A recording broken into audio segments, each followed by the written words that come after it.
Without further ado, our first two speakers who are going to give us the medical legal update are Patrick Haddad and Kathy Edwards from the law firm of Kerr Russell.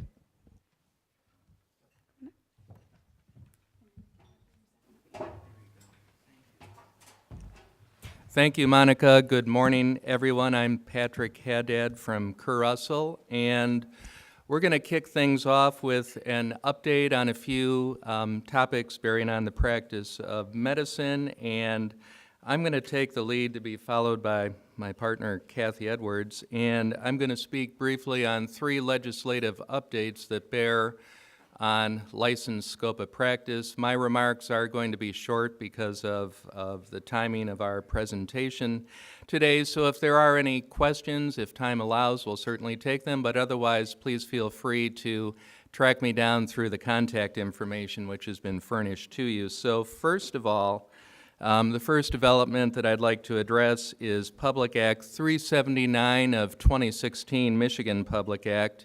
This took effect on March 22nd, 2017, and this makes various changes to the licensed scope of practice of physician assistants in Michigan. So before this legislation took effect, the Michigan Public Health Code provided that licensed scope of practice of physicians assistants was a subfield practice of the scope of practice of medicine. So consequently, virtually everything, at least in terms of licensed scope, that a physician's assistant was permitted to do was pursuant to delegation and supervision of a licensed physician, either an allopathic or osteopathic or a podiatrist.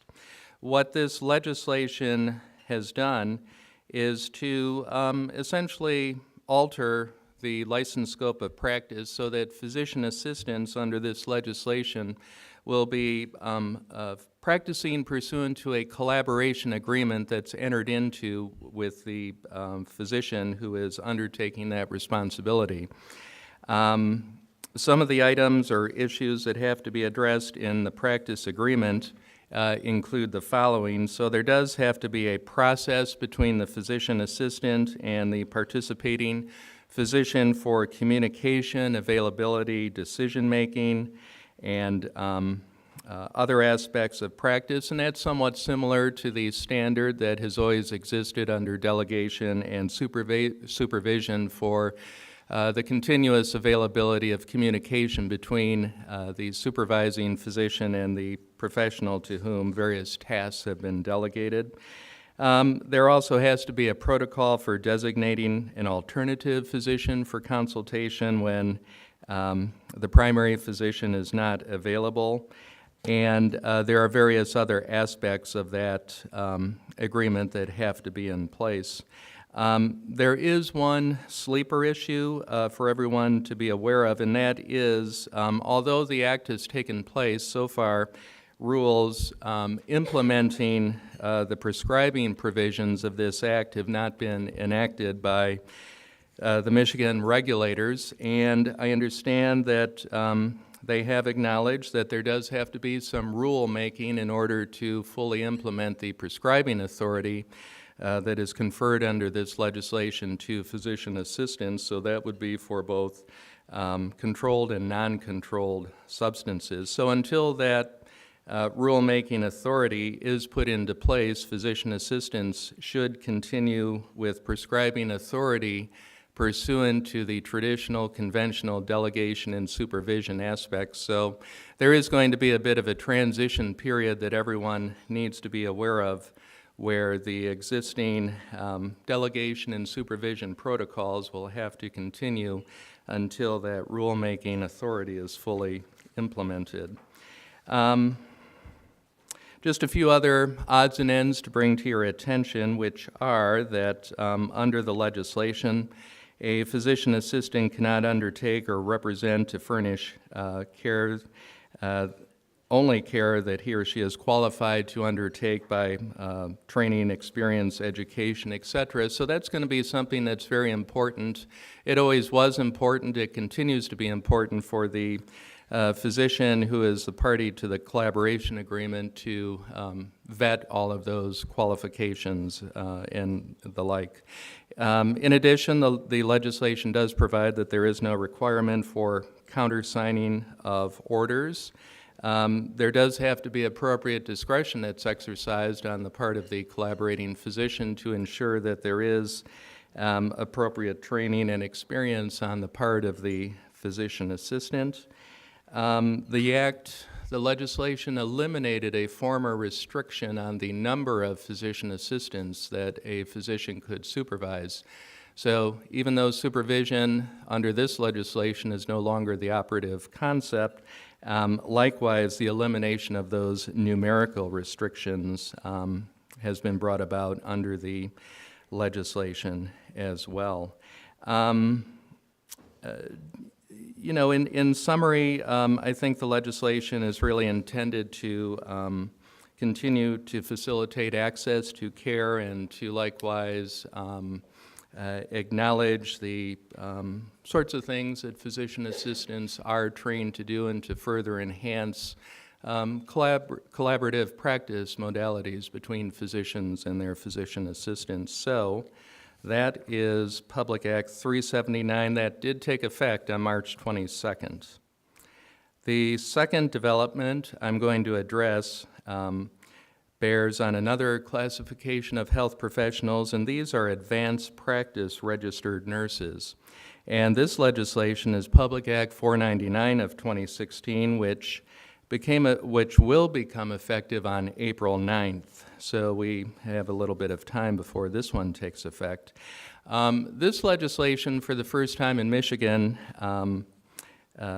uses the term or recognizes the term advanced practice registered nurse.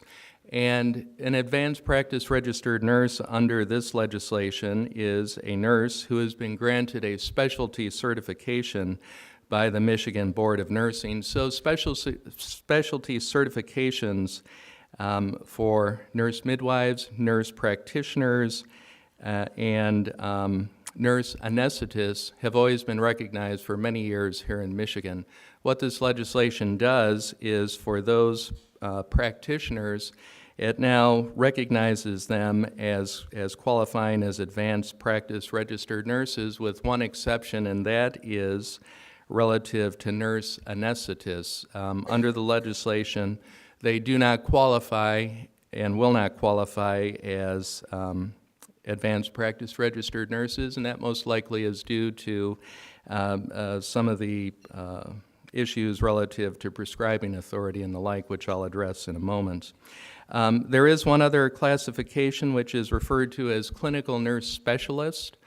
To date, so far, the Michigan Board of Nursing has not developed standards for certifying clinical nurse specialists, so until such time as they do establish those standards and begin offering those certifications, one cannot hold oneself out as a clinical nurse specialist and consequently cannot hold yourself out as an advanced practice registered nurse on that basis. Basically, what this legislation does, it allows nurses, advanced practice nurses, to make calls and go on rounds in private homes, public institutions, emergency vehicles, hospitals, and other facilities without restrictions on the time or frequency of visits by physicians and without an express requirement for physician delegation and supervision, and likewise, there is no requirement for a collaborative agreement as there is with physician assistants, as I had just mentioned under that legislation. Notwithstanding all of this, a key takeaway point is that although the legislation does permit for this, and although it does permit advanced practice registered nurses to prescribe non-controlled substances without delegation and supervision by a physician, there will certainly continue to be various acts, tasks, and functions which, at least for licensed scope of practice, can only be done pursuant to physician delegation and supervision. So that's just a key takeaway point for everyone to keep in mind relative to this legislation. There are also various provisions that will now permit advanced practice registered nurses to refer patients to speech-language pathologists and physical therapists. And as I had mentioned, the prescribing authority is a key issue for everyone to be aware of. And as I believe I had mentioned that when it comes to prescribing controlled substances in Schedules 2 through 5, that will continue to, it must be as a delegated act of a supervising physician, which has always been the case in Michigan since the adoption of the present health code and will continue to be the case relative to that. So that legislation, again, is Public Act 499 of 2016, and that will take effect on April 9th. The final legislative development that I'm going to address before turning this over to Kathy, and you'll probably hear more about this on today's program as this relates to telemedicine. This is Public Act 359 of 2016, which takes effect, or did take effect, the other day on March 29th. And this one is enacted various amendments, rather short actually, to the Michigan Public Health Code addressing telehealth and telemedicine. And in a nutshell, what this legislation does is provide that with the exception of those who are residents of the Michigan Department of Corrections, if a health professional is providing a telehealth service, and that term is defined in the legislation, either directly or indirectly, there has to be a consent which is obtained from the patient. And certainly for professional liability and other purposes, it would always be advisable to obtain a specific informed consent relative to the furnishing of a service via telehealth as opposed to a conventional in-person encounter, but this legislation now does affirmatively mandate that. In addition, the legislation does provide that a health professional who is providing a telehealth service may prescribe medications with two limitations. First of all, the health professional has to qualify as a prescriber. So relative to the legislation that I had just mentioned, for example, with the advanced practice registered nurses, they are now defined as prescribers. And then the second limitation relative to telehealth is that the drug may not be a controlled substance. So if there is an encounter with a physician who otherwise has a drug control license and DEA registration, this legislation does not permit the prescribing of controlled substances even by such physicians. So that is a very brief summary and update of some key legislative developments. And at this point, I'm now going to turn the podium over to Kathy Edwards. Thank you for your time this morning.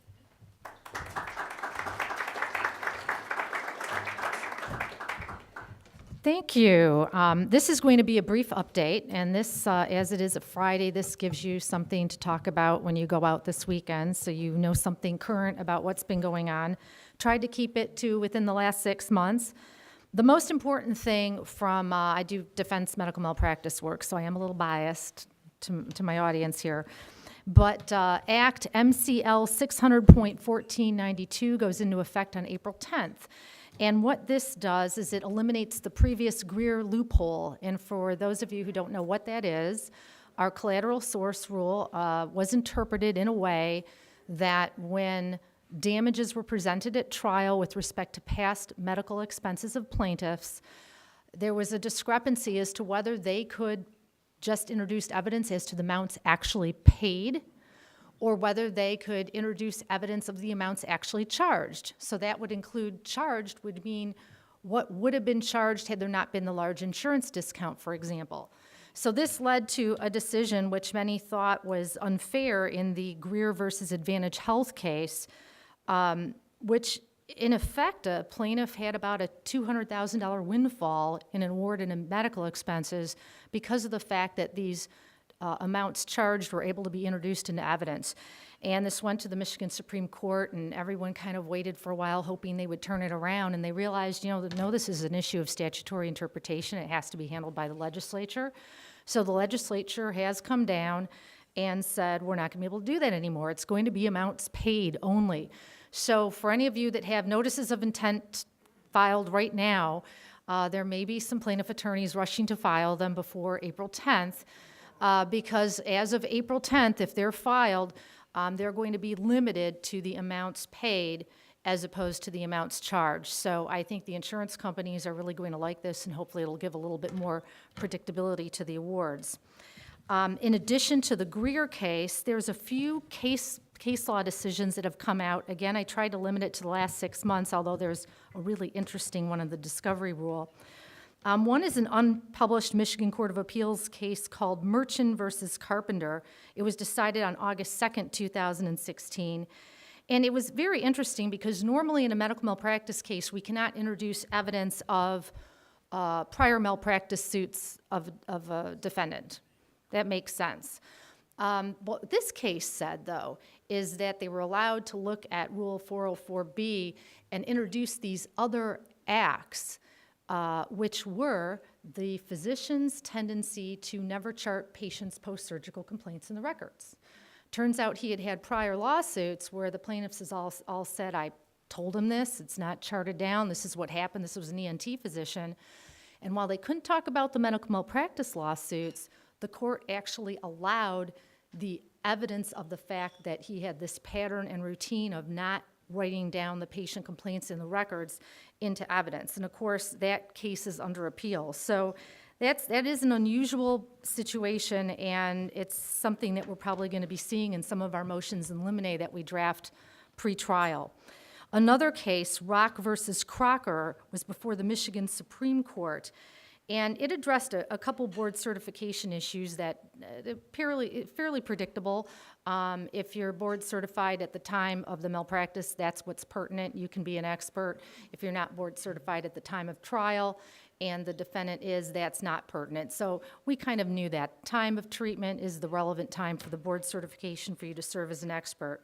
But another interesting thing about this one is that this was an orthopedic surgery case. So the testimony was that there were the wrong number of screws, the wrong location of screws that were put into the plaintiff during an ankle surgery, and those things were violations of the standard of care. But they had absolutely nothing to do with the injury. Plaintiff healed fine. So do those get to come in? And what the court said is, while we previously may have only analyzed that under a relevancy consideration, we also have to include those under 404B and look at it as to whether they have legal relevancy. In other words, what is the purpose for introducing that evidence? And if the only purpose is to show that this physician has a propensity for negligent acts, it stays out.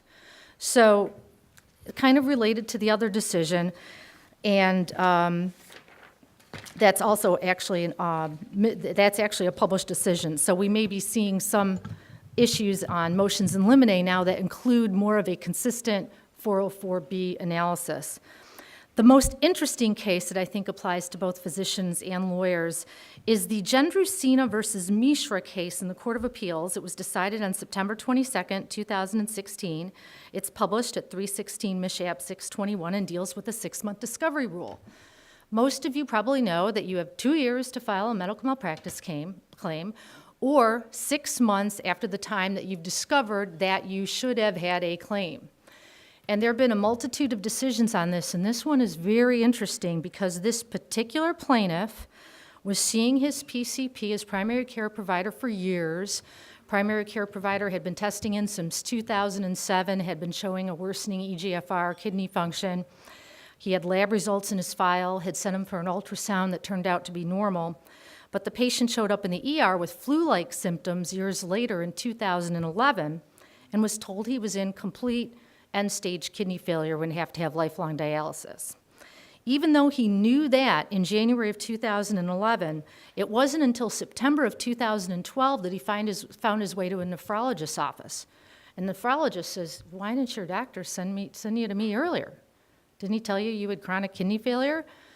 And he said, no. And he found an attorney, and the next day, and he filed a claim. And even though he had this, I think it's about a 20-month delay from the time he first learned he had chronic kidney failure or end stage, from the time that he met this nephrologist, the court said, we're not held to the standard of when he could have discovered he had a claim. We're held to the standard of when he should have discovered a claim. And we're not looking at whether he's a medical expert or has medical background. We're looking at a reasonable person with no medical knowledge, and therefore they permitted the claim to stand. And of course, there have been amicus briefs filed on this issue, which is currently under appeal. The Michigan Defense Trial Lawyers has filed an amicus brief on this issue.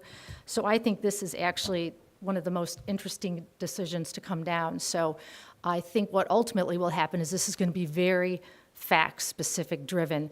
In that particular case, the evidence is that the defendant was unable to offer any evidence of the fact that he had advised him of these lab results and the fact that he had chronic kidney failure, despite the fact he sent him for an ultrasound, because he had some bad levels in his eGFR. That was the finding. So to keep to today's topic, if you're doing electronic medical records, that free text that says advised client of this is probably pretty important.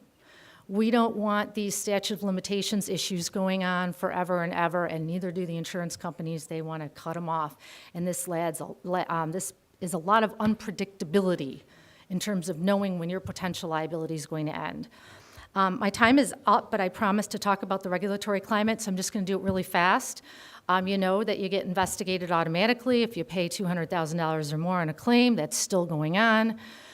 We have a very aggressive group in the AG's office who are pursuing these claims. And the other thing I would worry about the most we are seeing is prescribing practices. This is no secret. Federal government, state government is all over this opioid issue. And so just please don't prescribe them unless you're following the rules. Read the books, read the publications, they're all online. Get the MAPS reports, refer to a pain specialist when possible, chart the risks, enter into a medication contract if necessary, and make sure you're advising of the risk and benefits, and make sure it's all in the chart. If a patient overdoses, you are inevitably going to be investigated. So those are our new topic recommendations today. Thanks.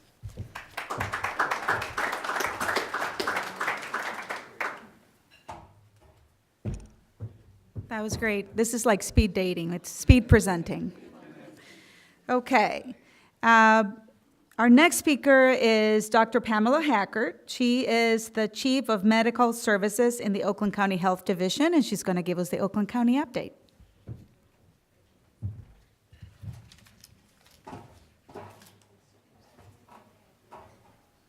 So I don't know if everyone can read it. The font is kind of small, but it says public health viral before it was cool. So I do like to surprise people.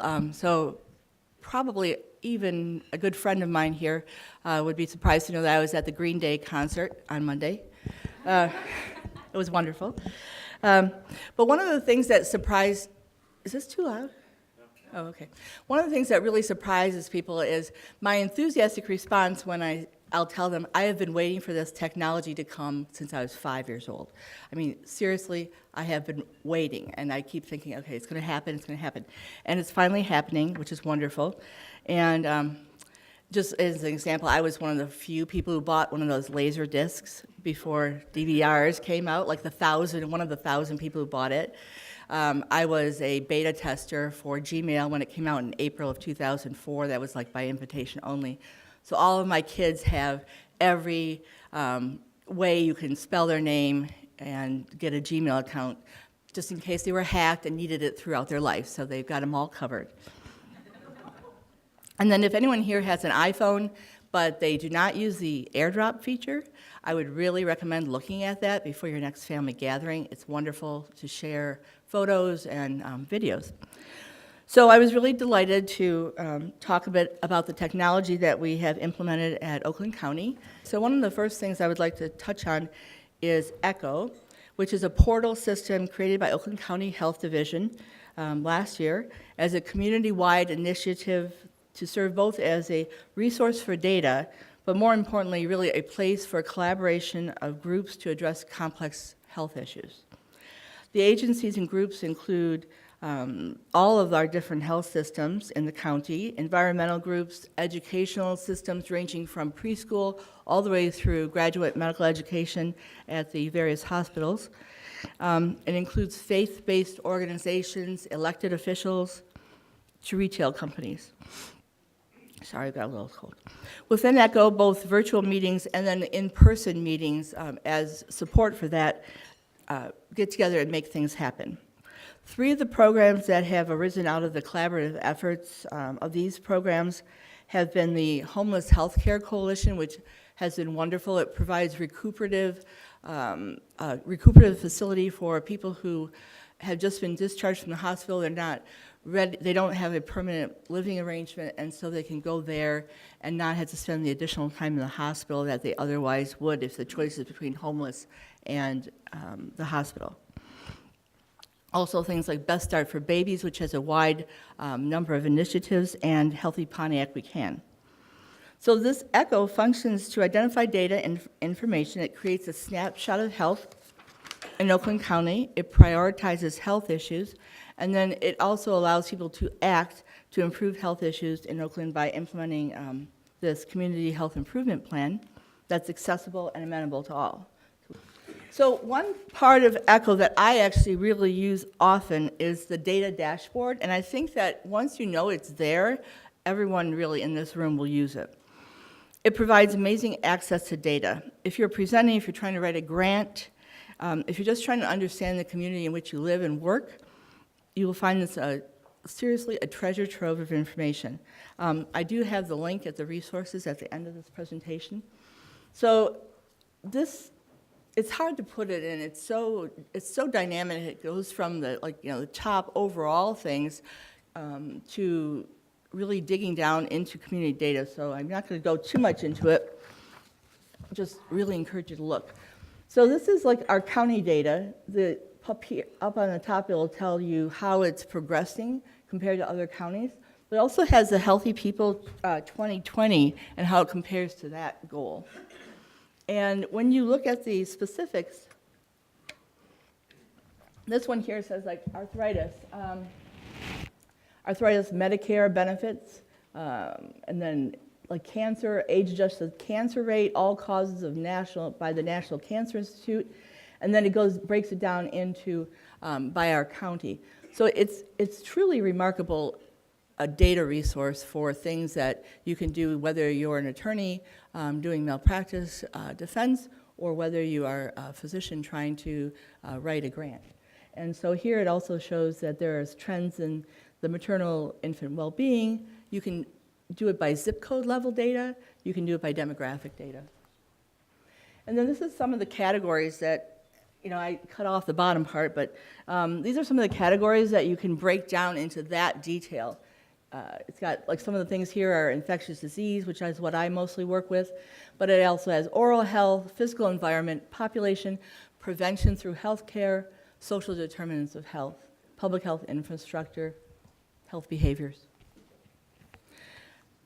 Last week I was talking to a group of people at World TB Day. Actually, that reminds me to turn this off. So my watch kept going off in the middle of it, which was really disconcerting. All right. So this is one of the ways that I use the data. And I went to the ECHO database, and I was able to pull up our Oakland County tuberculosis cases, and then also our Oakland County diabetes trends. So from 2004 to 2013, it's all there. It's really amazing. And this is another link to it, just because I really would like people to try and look and see how cool that is. So on top of that, we were actually able to get through this data portal, NHANES data, which is something you can compare national data to either your state or local or within different counties. You can actually access all the different counties as well that the state breaks down. We have additional information for Oakland County. But here, this is what I was doing last week. I was able to compare the research that we're actually doing research right now in Oakland County. We do quite a bit of that at the county. And I was looking at the self-report of diabetes to prediabetes in people who had latent tuberculosis or active disease, and then compare that with the self-reporting percentages at the NHANES, the national level, on the data of people who are tested and know that they have prediabetes or diabetes. And it was just remarkable, really convenient. And this is, I know for the physicians, you know that this is so important because people who have diabetes and tuberculosis have, a 3 times risk of converting to active disease. They have like 5 times risk of dying during treatment. So this is kind of the things we're doing right now. We actually just won an award this last week on that. And I didn't really intend to make this a talk about TB and technology, but it does serve nicely to kind of pull it together in a tight way. So I wanted to just go ahead and talk about a couple other aspects of the technology that we use with tuberculosis. This is the way we work with the state and federal level to treat diabetes, or to treat tuberculosis at the local level. And by using this technology then that is available at the state and federal level, we prevent our goal of spreading tuberculosis within the county. So genotyping of the DNA of each tuberculosis case that we have had in Michigan has been going on since 2004. Michigan was one of the 2 national health labs that does this actual DNA analysis of the bacteria. And it used to be California, Michigan, but in the last couple of years, it's only Michigan. So Michigan does all of the genotyping. We get actually specimens here from the Pacific Island group as well. Basically, this is a little old, but I thought it's easier, that the use PCR techniques to analyze the genetic markers throughout the MTB genome. And even though they have moved on, I think this is enough for this. But the data used to look at the epidemiology of tuberculosis from this genetic mapping is what we use to track down why somebody got tuberculosis, where did they get it, who are they, who is that gene associated with?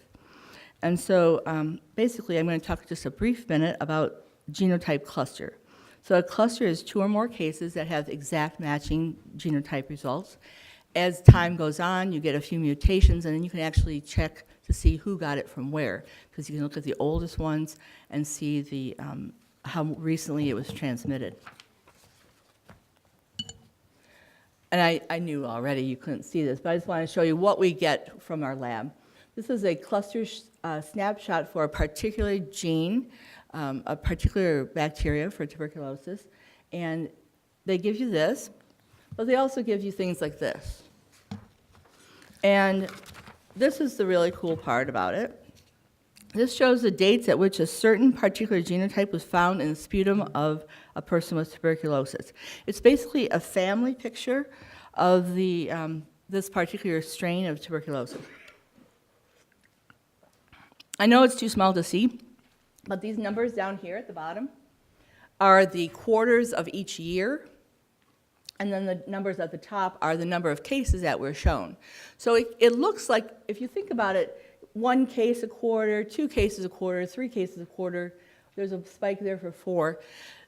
Those are things that when you spread the fact that most infectious disease or pulmonologists will see 1 or 2 cases of tuberculosis in a lifetime, you're not going to really be expecting them to be able to pull all these things together and be effective in terms of tracking down where it's being spread and how it's being spread. And that's what this actually gives us. So this first quarter was 2004 quarter. This last one is the first quarter of 2017. So this is a 15-year bar graph of one particular genome that's being transmitted in Southeast Michigan. Because this is spread by respiratory droplets, the person with active disease spreads the infection to about 5 to 15 people every year.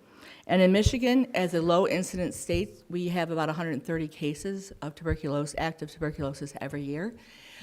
It often goes misdiagnosed for quite a while. People will first start to say that that little kind of cough is asthma or allergies, they'll say, well, you've moved to Michigan now, there's Michigan allergies. And then it keeps on going, and they get a little bit more. Then they'll be diagnosed with bronchitis, and then, really it's taking a lot of our cases 2 to 3 years to be diagnosed as tuberculosis. And even when they do have like a cavitary disease or when they have pretty extensive pulmonary infiltrates, even then it still can take 6 to 12 months to get a correct diagnosis of tuberculosis because people aren't thinking about it. They think it's community-acquired pneumonia. And so if someone with active disease spreads this to 5 to 15 people a year, this is what it looks like then after 15 years. Because of those people who get infected, 5 to 10% will become active tuberculosis. So if a single case is missed, spreads it to 5 to 15 people, and the years go by, this is what it's going to look like after 15 years. And so we are still having this exact same genome spread. So this is how we use it, though, because really, it's like, oh, that's very interesting, yeah, that's great. But what do we do with it? And so at the county level, this is what we do with it, and that's why it gets very exciting. So they also then will break down into the risk categories for tuberculosis based on who it is that's being associated with it. And here we have 40% were homeless up there. 45% had some substance abuse. And really most frightening for people who do tuberculosis is 9% have progressed to multi-drug resistant TB, which can take up to 2 years of treatment, literally hundreds of thousands of dollars, and it has a lot of really bad side effects with it. So this is spreading within the homeless population or within substance abuse. So then we take it one step farther, though, and we actually use this for people. So despite public health being described as treating patients 1 million at a time, it still comes down to one patient, one person at a time. And this is that person. This is the second page of all those related cases that I showed on the bar graph. So if you think about the first page being even a little bit longer, they are basically all in a certain group. But there's one person up there, the second from the top, and then someone near the bottom. One case was from Oakland County, one case was from Macomb County. And so when I say that this is a list of related cases, I mean genetically bacterial matching, because I could be talking up here if I had pulmonary tuberculosis, and one person in this room at the back could actually become infected by my talking, or even worse if I was singing or coughing more. But because weirdly, we have a case where someone was singing in a choir, a small church, and the only person who actually got infected was one person in the balcony. Because unlike the picture that everyone sees, when you're spreading the flu, you see that, really backlit thing with all the, respiratory droplets looking disgusting. Bacteria from tuberculosis has to go on air. It has to be small enough to actually get into the alveoli of the lungs. So that's why it's so random. So remembering the random part. So I don't know that Macomb person, but I really know this Macomb, or the Oakland patient very well. He was my patient. He is a man who had none of the risk factors that I mentioned on the last slide. He's a wonderful family man. He had been told he had bone cancer, that they needed to do a biopsy to determine whether it was metastatic or primary, because that would affect his, outcome and also the treatment. And when that biopsy came back, much to everyone's shock, the rib biopsy showed tuberculosis. And I got to know him very well. He was my patient for 9 months, and he hated needles. He didn't want to have his liver enzymes tested, but once in a while we insisted. He did PR work, though. He liked to volunteer. He didn't have cancer, and we were trying to figure out where did he get this, because he just did not have any risk factors of anything. U.S. born, never had been in a group setting, never had been in the Army, never really traveled outside the United States. So how did he fit this cluster? How did he pick up the gene? And so because we saw this and the genotyping data, about a month after he was diagnosed, you get these results back, I asked him, have you ever volunteered in a homeless shelter? or with IV drug users. And yes, he had. He spent one day in a homeless shelter doing PR work and interviewing the clients about a year before he started having a little rib pain on his right side. And so this is how we use technology. It's very cool. And then what people might have been more expecting me to talk about was using electronic directly observed treatment for tuberculosis treatment. So we call it eDOT. What is it? And because of this well-known phenomena, everybody here probably has either experienced it themselves with a family member, and certainly with patients, that there's non-compliance even with a 2-week treatment regimen of antibiotics. If you tell someone you are going to be participating in a study to see if you take these pills on time, even once-a-day dosing has like a 20% non-compliance rate. 3 times a day dosing goes up to like 40%, that even physicians will miss 1 dose in 2 weeks. And for tuberculosis, based on people's weight and what phase they are in their 6 to 9 months of antibiotic treatment, their pills numbers can range from 13 a day, like a giant handful, to at least 5 pills 3 times a week. And that's why we do directly observed treatment, because we really want to make sure that this is, it's identified, it's taken care of, and we do not develop resistance. Just like resistance in almost every other area, TB resistance, the multi-drug, the extensively drug-resistant TB, has been created by physicians who were not able, for one reason or another, to track the people, and they get partially treated and develop drug resistance. So what is directly observed treatment?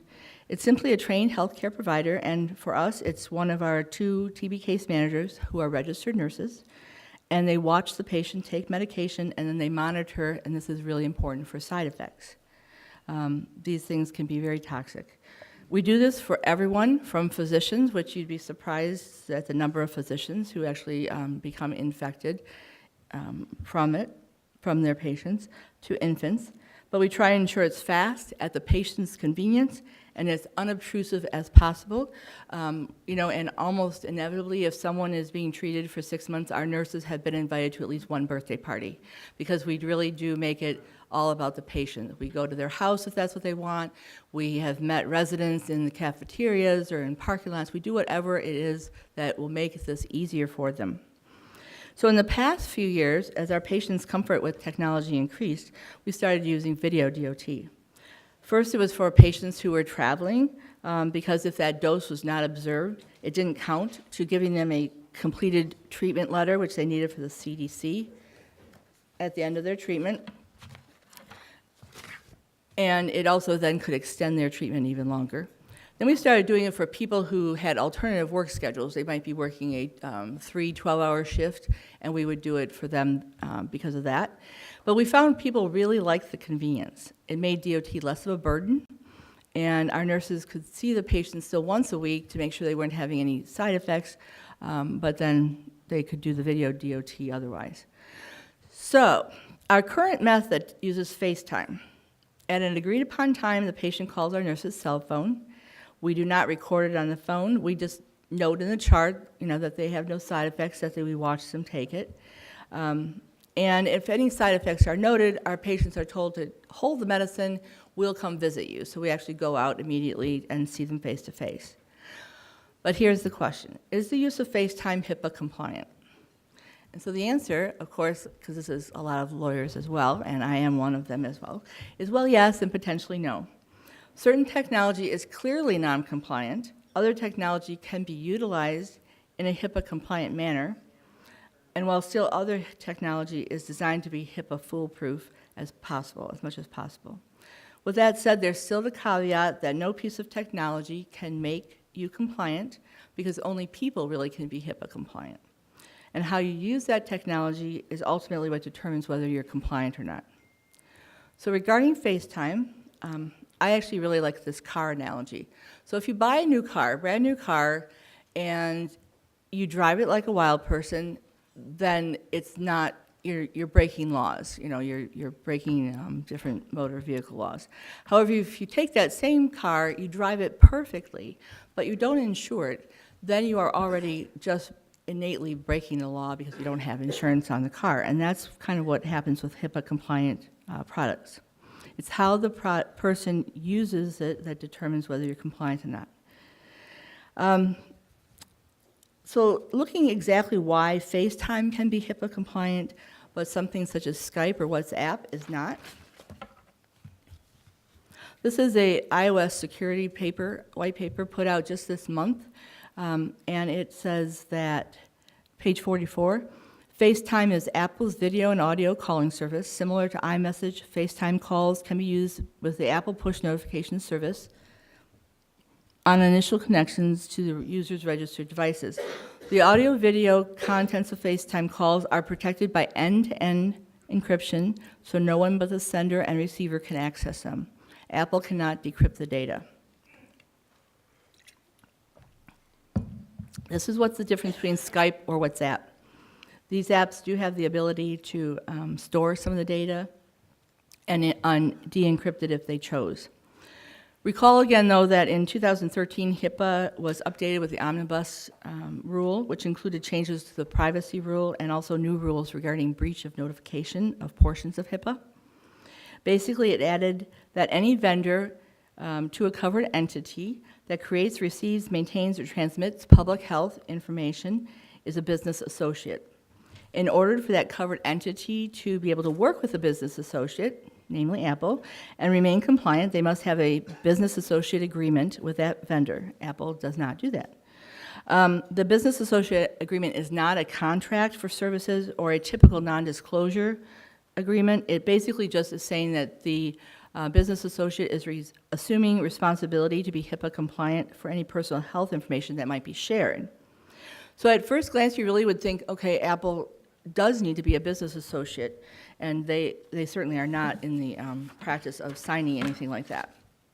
But there's one exception to this that changes it, and the one exception is the conduit exception rule. This rule is designed for vendors, such as internet provider services or a phone company, that to qualify for the conduit exception, they must only be transmitting the data and have absolutely no access to the data. So by protecting the audio-visual contents of FaceTime with this end-to-end encryption and no access to the data, the Apple has no way to decrypt it. They do actually meet the conduit exception rule, and you do not have to have the business agreement in place to use it.